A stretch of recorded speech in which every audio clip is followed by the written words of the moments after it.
और बसपा पार्टी कार्यकर्ता के गले में फंदा डालती है। वो फंदा तब डालती है जब उसको कोई कैंडिडेट नहीं मिलता है। और ऐसा फंदा डाला था? हाँ बिल्कुल, मैंने तो साफ साफ मना किया था। मैंने सांसद जी से बिल्कुल साफ मना किया। मैंने कहा 10 दिन में कौन सा चुनाव लड़ा जाता है। फंड दिया आपने पार्टी के लिए? ना तो मुझे कोई फंड दिया और ना ही काम करने दिया। आपने कुछ फंड दिया पार्टी को? मैंने कोई फंड नहीं दिया। 5-10 हजार, 20 हजार, 50 हजार, एक पैसा भी नहीं दिया। मैं ना पैसा दिया ना पैसा आपको मिला, पर आपने चुनाव लड़ा। हाँ मैंने चुनाव लड़ा। खर्चा तो हो गया होगा काफी सारा। हाँ जो देखिए, जो बेसिक खर्चा होता है वो तो होना ही होना है, लेकिन लाखों में जाता है चुनाव में तो। नहीं, मैं समझ रही थी कि उस समय हालात क्या है, क्योंकि 10 दिन में चुनाव लड़ना आप समझ सकते हैं। 10 दिन में आदमी पूरी विधानसभा में नहीं एक तरह से पार्टी की लाज बचाने वाली बात थी। तो आपको फंदा, आप तो फंदा का शब्द करें, मैं तो कहूं पार्टी की आपने लाज बचाई कि भैया सीट खाली नहीं रहनी चाहिए।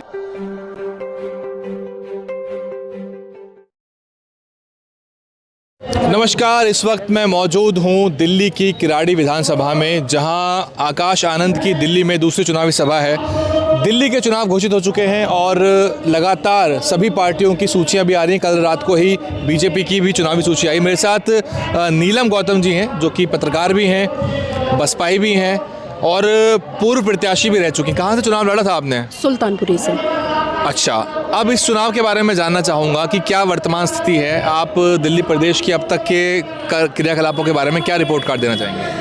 देखिए, अगर दिल्ली प्रदेश के क्रियाकलापों की बात कर रहे हैं, अगर मैं सच्चाई बोलूं तो वो बताइए, या फिर जो पुलिंदे बांध रहे हैं तारीफ के वो बताइए। आप सुनना क्या चाहते हैं? पहले मैं आपसे दर्शकों, आपसे भी मैं जानना चाहता हूं कि आप सुनना क्या चाहते हो। देखिए, बसपा प्रयास कर रही है। आकाश आनंद जी ने 2 सभाएं यहाँ कर दी हैं। दिल्ली को 5 जोन में बांटा गया। 5 जोन को अलग अलग प्रभारी मिल गए हैं। नितिन जी जो हैं केंद्रीय प्रभारी के रूप में पूरी दिल्ली को देख रहे हैं और आकाश आनंद भी चुनाव का सुपरविजन कर रहे हैं। तो क्या लग रहा है आपको, क्या परिणाम आ सकता है? देखिए, इस बार जिस तरह से आकाश आनंद जी ने जो रूपरेखा बनाई है, और खुद इस बार वो जमीनी धरातल पर हम देख रहे हैं कि वो उतरे हैं और सभाएं कर रहे हैं जाकर। वो कैडर भी ले रहे हैं और लगातार जिस तरह से दिल्ली प्रदेश में मीटिंग चल रही है, तो मुझे एक थोड़ा सकारात्मक प्रयास लग रहा है बसपा पार्टी का इस बार। ये सच वाला बता रहे हो या पुलिंदा वाला है? नहीं है, मैं थोड़ा सच वाला बता रही हूँ, ज़्यादा सच नहीं है, लेकिन मतलब जो लग रहा है, क्योंकि जब कोई युवा चेहरा आता है, क्योंकि आज वर्तमान समय में हम राजनीति का एक परिप्रेक्ष्य देखें, क्योंकि हम लगातार बात करें कि युवा युवा युवा, चाहे राहुल गांधी की बात करें, अखिलेश, मतलब जिन लोगों को युवा दिखा रहे हैं, अगर वर्तमान में आज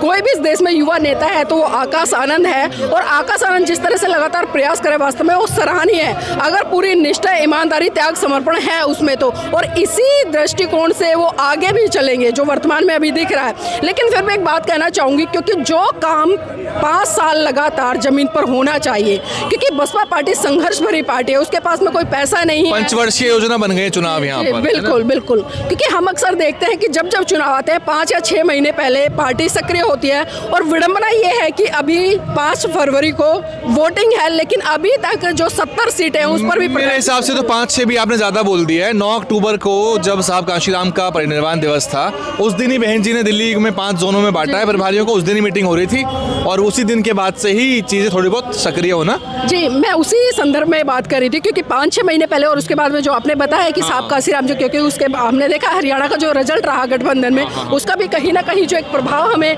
देखने को मिला था, बड़ा ही निराशाजनक रहा था। जो 2 सीटें वहां पर आई वो भी मतलब गठबंधन से दूसरे लोग लेके।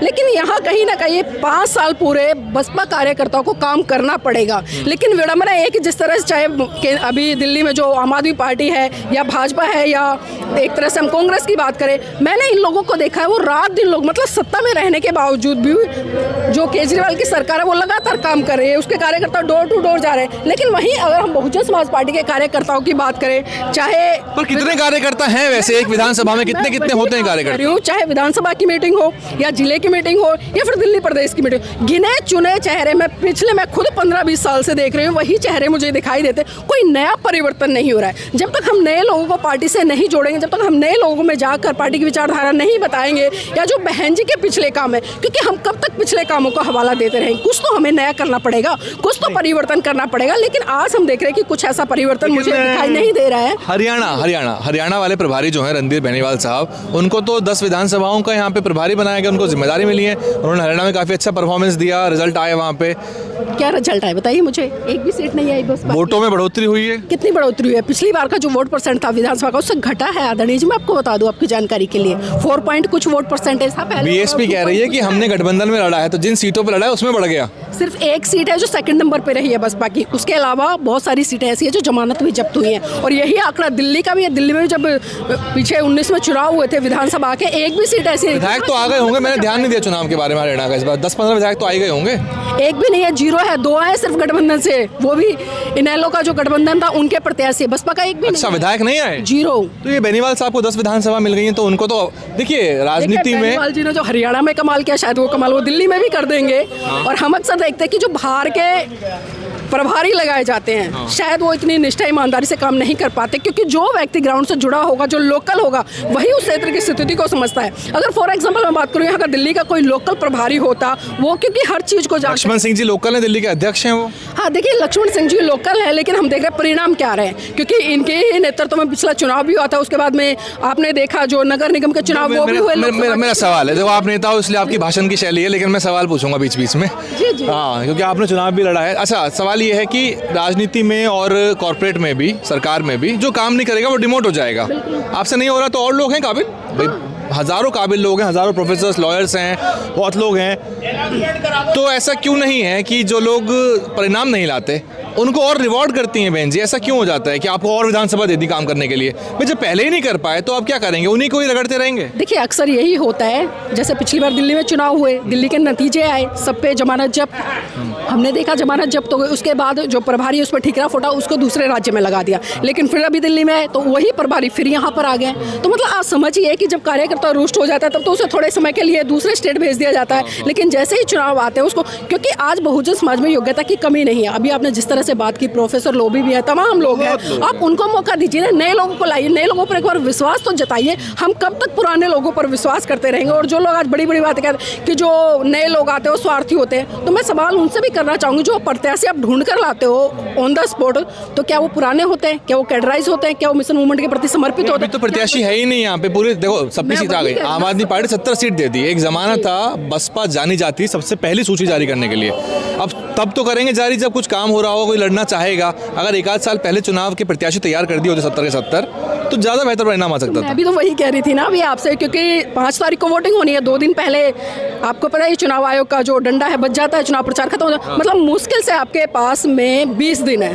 अब 20 दिन में आपकी 70 विधानसभाओं पर अभी कैंडिडेट नहीं है, और जब 20 दिन में कैंडिडेट नहीं है, अगर आप उतारते भी हो तो बताइए 20 दिन में कोई व्यक्ति कैसे चुनाव लड़ लेगा? अगर पार्टी को चुनाव लड़वाना है तो उसके लिए रणनीति बनानी पड़ेगी, और रणनीति बनाने के लिए कम से कम जो भी जिस भी प्रत्याशी को आप चुनाव में उतारे, क्योंकि वो पैसा खर्च करता है, मेहनत करता है। देखो समस्या 1 साल पहले उसको डिक्लेयर करना। अब देखिए, रणनीति कौन बनाए? एक प्रभारी को लगाया जाएगा और वो थोड़े दिन काम करेगा, उनको हटा दिया जाएगा। और दिल्ली का कोई मुखिया प्रभारी नहीं है इस टाइम पे। नितिन जी देख रहे हैं, नितिन जी भी हालिया ही मेरे ख्याल से अपॉइंट हुए हैं।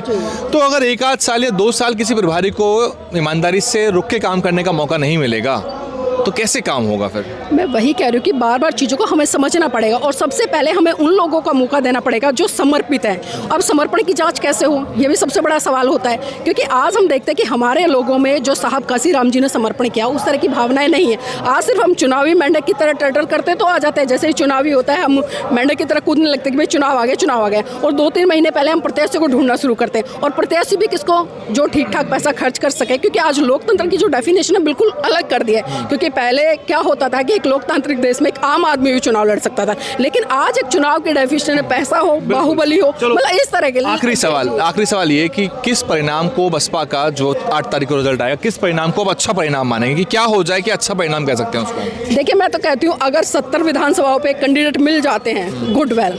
और 70 विधानसभाओं पे, सो मैं कहती हूँ जो आपको लगता है जहाँ बसपा का जनाधार है, उन सीटों पर बसपा कार्यकर्ताओं को, बसपा पार्टी के जो पदाधिकारी, पूरा जनबल थोप देना चाहिए। 70 विधानसभाओं को छोड़कर आप सिलेक्ट कीजिए कि 5 या 4 या 2 विधानसभाएं आपकी कैसी हैं जो आपको परिणाम दे सकती हैं। आपको पूरी निष्ठा ईमानदारी के साथ में वहां लग जाना चाहिए। अगर 2 भी सीट निकल आती है ना बसपा की, मैं कहूँगी एक सकारात्मक परिणाम। आपने चुनाव लड़ा था तो आपको पार्टी ने कुछ फंड दिया था कि ये कैश ले लीजिए, ये पैसा ले लीजिए, ये प्रचार में काम आएगा? देखिए, बहुत अच्छा सवाल पूछा है।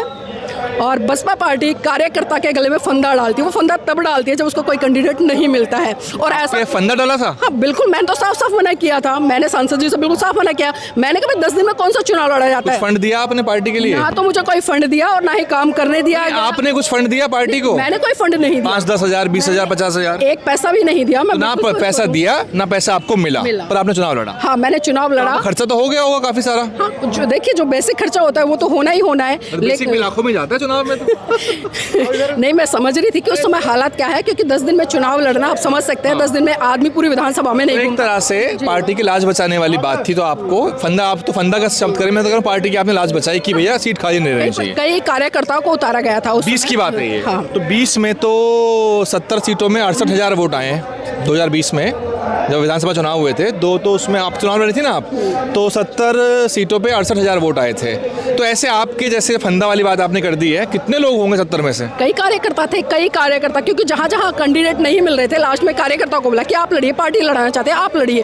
कार्यकर्ता मना कर रहे हैं कि हमें चुनाव नहीं लड़ना। क्योंकि अगर मैं ही आपको कहूँ भाई साहब आप चुनाव लड़े, 10 दिन में बताइए क्या तैयारी होगी आपकी? 2 दिन तो आपको फॉर्मेलिटी करने में लग जाते हैं, डॉक्यूमेंट्स के सारा, कभी एक नामांकन भरना है, उसमें फिर एफिडेविट लगना है, बहुत सारी चीजें होती है। तो कंप्लायंस बहुत सारे हैं। और फिर बहुत सारी चीजें ऐसी होती है कि चुनाव आयोग की तरफ से यहाँ मत जाइए, ये मत करिए, ये मत करिए। और परमिशन, सबसे बड़ी बात कि बिना परमिशन आप 10 लोगों की मीटिंग नहीं ले सकते। तो ऐसे में चुनाव कहाँ लड़ेंगे? तो मैं पार्टी के तमाम पदाधिकारियों से बस यही निवेदन करना चाहूंगी कि जब भी चुनाव में उतरे तो कम से कम 1 साल पहले कैंडिडेट को डिक्लेयर करें, ताकि वो पूरी तैयारी कर सके। चलिए, बहुत अच्छी बातें नीलम गौतम जी ने बता दी हैं। और बसपा, मतलब मैं नीलम गौतम जी लगातार सक्रिय तो हैं ही, बसपा ही तो हैं, आज भी हैं, वोट देती हैं, सदा देती आएंगी, सदा देते रहेंगे। लेकिन सवाल ये है कि जिन लोगों को जिम्मेदारी सुनिश्चित की गई है, जिनको अधिकार मिले हैं, जिनको खजाने की चाबी मिली है या जिनको खजाना भरने की जिम्मेदारी मिली है, वो लोग सक्रिय नहीं हैं। और मैं आपसे आज एक पूछ भी लेता हूं सवाल, चुनाव अभी लंबा चलेगा, 20-22 दिन लगातार मैं रिपोर्ट करता रहूंगा, कि आपको कड़वा सच सुनना है या आपको मीठा झूठ सुनना है?